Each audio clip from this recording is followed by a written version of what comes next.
as it offers an impressive amount of interior room and a nice array of features for pretty attractive pricing. But when it comes to time to choose a small sedan, there are other factors to consider. So let's go ahead and check out this 2015 Nissan Sentra.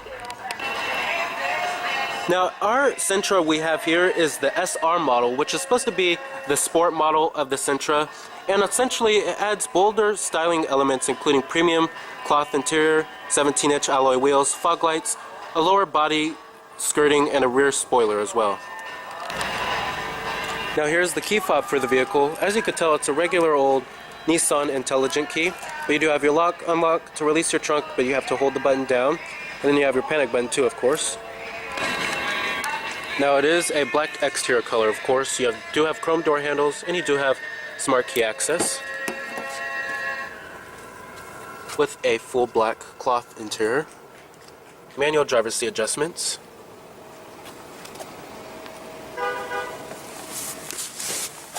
Now stepping on into the interior, the step-in height is pretty decent, has a pretty low step-in height. It is a compact sedan, of course. And stepping on into the interior, as you can see, it has a very stylish and pretty well-trimmed and accommodating cabin here. Now you do have push-button ignition, of course. Just put your foot on the brake, hit the button to start.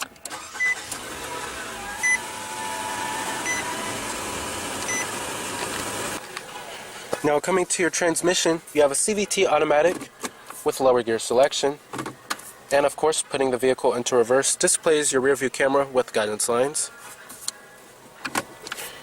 And then here's your e-brake right here. Let's go ahead and turn on the lights and the hazards.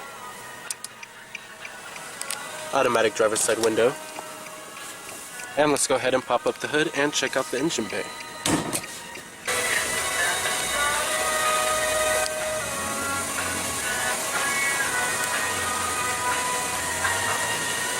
Now, as far as styling goes on the Sentra, I think it looks quite good in the SR trim with the sport body styling. And like I said, you do have 17-inch alloy wheels, which comes on the SR model. Coming to the front, you have halogen headlights with LED daytime running lights and halogen fog lights as well. And the LEDs are actually standard on every Sentra. Now under the hood you will find a 1.8 liter 4-cylinder engine producing 130 horses with 128 pound-feet of torque. Unfortunately, there is no engine upgrade even for the sport model. This is the powertrain you will get across all trims of the Sentra. And to be honest, it has pretty underwhelming acceleration. And the fuel economy is okay at best.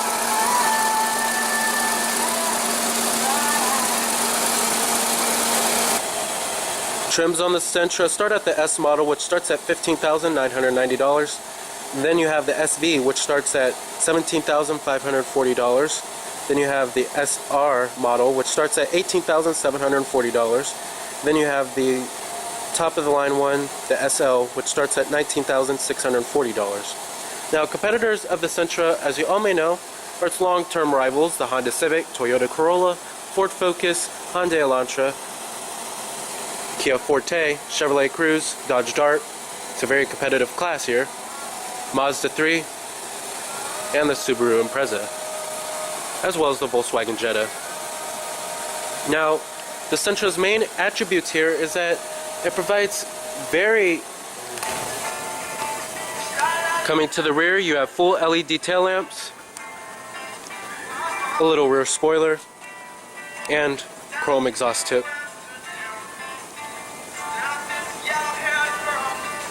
And your SR model badging.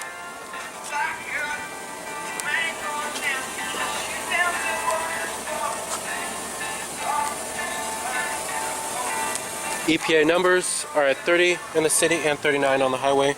Total vehicle price for this EPA numbers are at 30 in the city and 39 on the highway. Total vehicle price is at $22,810. Power windows, power door locks, and your power mirrors are located right there. Nice soft touch padding that's wrapped in cloth on the armrest as well as on the mid door panel. Hard to the touch upper door panel though. chrome interior door handles. And let's go ahead and see if that 1.8 liter 4-cylinder can make a good engine note.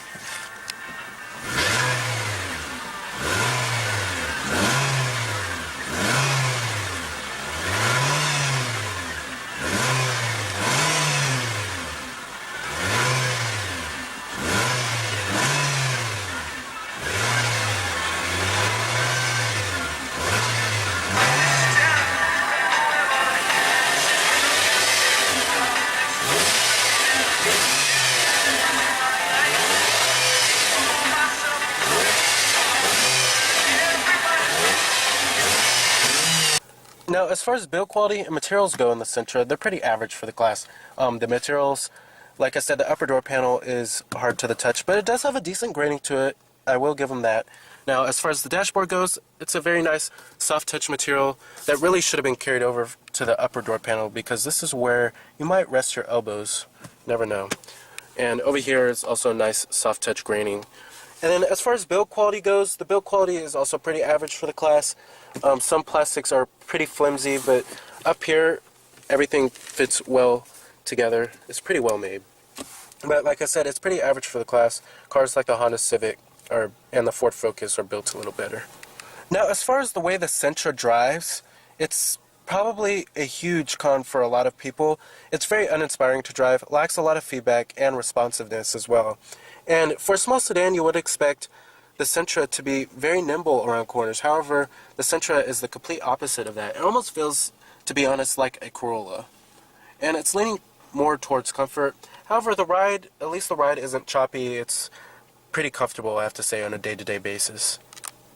Now, as far as visibility goes out of the Sentra, the A-pillar is a little thick, I have to say. But the visibility is pretty average for the class. There's no sloping roofline or anything like that, anything of that nature. But there's lots of glass area all around, and the mirrors do show quite a lot. Now I have to say, I really praise the Sentra for its very simple and easy to use controls. And they're really well labeled, and they're clear and easy to read, very big knobs and buttons. But here's your fan speeds. You do have automatic climate control, and your temperatures and your zones as well. Your front window defroster and your rear window defroster and your recycling. Now coming down here, I really like this trim. I think it does brighten up the Sentra's interior a little bit, makes it feel less Spartan and boring. You do have a 12-volt power outlet. Then you have a little storage cubby right here, cup holders, and then a nice soft touch armrest, power outlet, USB port, and an auxiliary input down there. The center console is extremely small.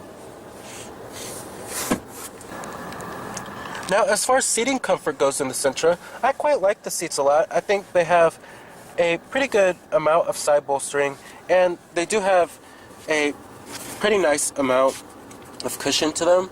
They're actually very comfortable. I found a pretty good driving position. Now, getting to the main head unit here, I like this head unit. And you can change your different camera settings. The responsiveness of this head unit is also pretty good, and the rendering of it is also pretty good too. However, I'm not a huge fan of how small it is. That's probably my only complaint. This head unit is a little small. But you do have your AM, FM, optical disc drive, auxiliary input, like I said, Bluetooth streaming audio on this car. And you do have a navigation system as well, but you have to have an SD card inserted. And then you also do have a day and night mode. You can change the brightness of the screen. And you also do have apps like Facebook and Google Online Search. Now, as far as the steering wheel design goes, as you can see, this is really taken right off of the Pathfinder and the Altima. But I like the steering wheel's design because it's very simple and easy to use. But you do have your Bluetooth phone controls, your steering wheel mounted audio controls. You can change your different media source. You have your cruise control buttons over here. And then these set of controls right here control your little information center right there, which I will get to in just a second. But, however, it is leather wrapped. And the steering wheel is a little on the thin side. Usually, a lot of manufacturers are going with very thick rims. This one kind of sticks to a very thin steering wheel rim.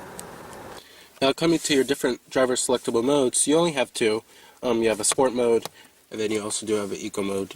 And if of course, if you want to save the most fuel, I recommend going to the eco mode. If you want a little bit more of a nimble handling vehicle, go to the sport mode. However, this car isn't nimble handling at all, so it's pretty irrelevant. Coming up here, you have your auto dimming rearview mirror, sunglass container, your interior illumination, and then your sunroof controls as well.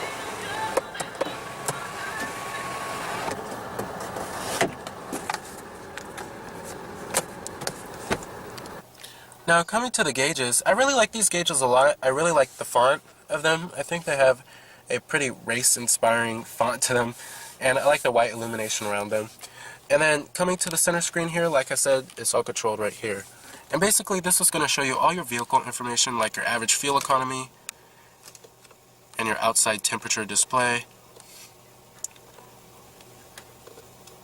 and your average speed, and your range, and your trip odometer, of course. But basically it's going to show you all your vehicle information. Alrighty, and let's go ahead and shut down this intro.